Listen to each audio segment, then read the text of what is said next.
All right, this was a project I did about 4 to 5 years ago in St. Paul, Minnesota, where the owner was actually fixing up the basement so that he can rent the rooms out. So the plumbing was done by me, complete plumbing for the restroom and the kitchen, and the plumbing for the radiators, which you can see has a boiler that had, I want to say 3 zones.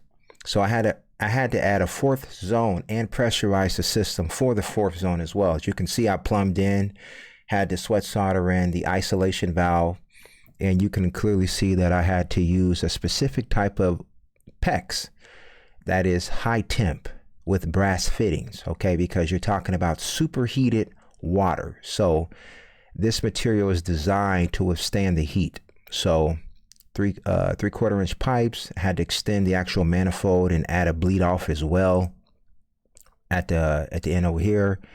The solenoid was a specific order. It came in, so I had to pretty much imitate the other valves, the zone valves, and find a sweet spot to cut the manifold and then resolder everything back in, and then hook up the solenoid to the actual power source as well, 24 volts AC to operate the solenoid.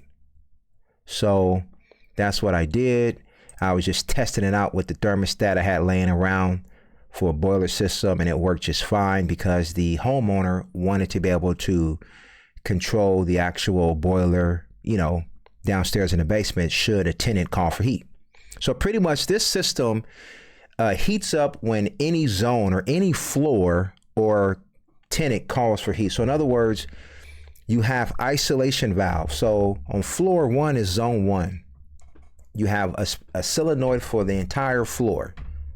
So when that thermostat turns on, it calls for heat at the boiler. The boiler heats up and then opens up that specific solenoid while the other ones are isolated. And that allows those radiators to get warm on floor 1, okay? That's how that thermostat works. So just imagine that downstairs.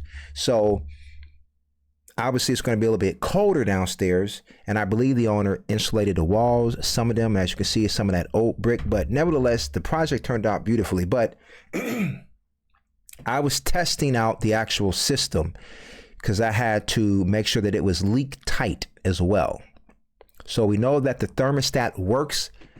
So I am going to, I was testing it, so it's making click noises and stuff like that. That's what I was simulating right there. And then my job was to go around and check the other 5 radiators and make sure that things were not leaking. So I had to pressurize that system to 19 to 20 PSI. When you're dealing with 3 to, that's the overflow tank as well. That helps reduce shock to the system. So it's like a bladder inside. So you can see right there, this is where a 48-inch radiator is going to go.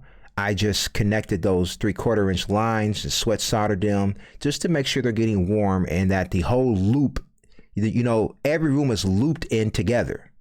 So they're all going to get warm. So that's what I'm testing right now. And they are getting warm. I didn't have any leaks, surprisingly. So you can see the high temp polyurethane PEXed in with the brass fittings. And then obviously I'm going to cut right there, add in the baseboard heater and at the other end as well. And I'll just imitate those steps on all the other radiators. So I'm just going around making sure everything's good. You see there's right there, that's a bedroom, but that's where a radiator is going to go. See how I went through all the wood beams and things of that nature. There's one all the way over in the bathroom. That's a 36-inch radiator. I mean, this project came out beautifully. So you can see I did all the electrical as well. Everything is up to code. Everything is grounded. No issues. And he is literally renting out these rooms. It's amazing. Making money hand over fist. So all it takes is a vision. He bought a big duplex, renovated upstairs. I think there's 2 separate units upstairs, and then he has the main floor, and then he did the basement. I think he added 4 bedrooms downstairs. So he's just making money. People just renting out rooms, you know. So, yeah. So let me see. Oh, let me see if I can find that other project. Let me see if I can find a completed one, because that actual project came out very nice. So I don't know if I have a walkthrough video of that. I do not. So I'm going to scour my videos for that, but you guys stay tuned. But yes, this boiler project turned out just fine, and from what I can tell, there haven't been any issues. All right, peace.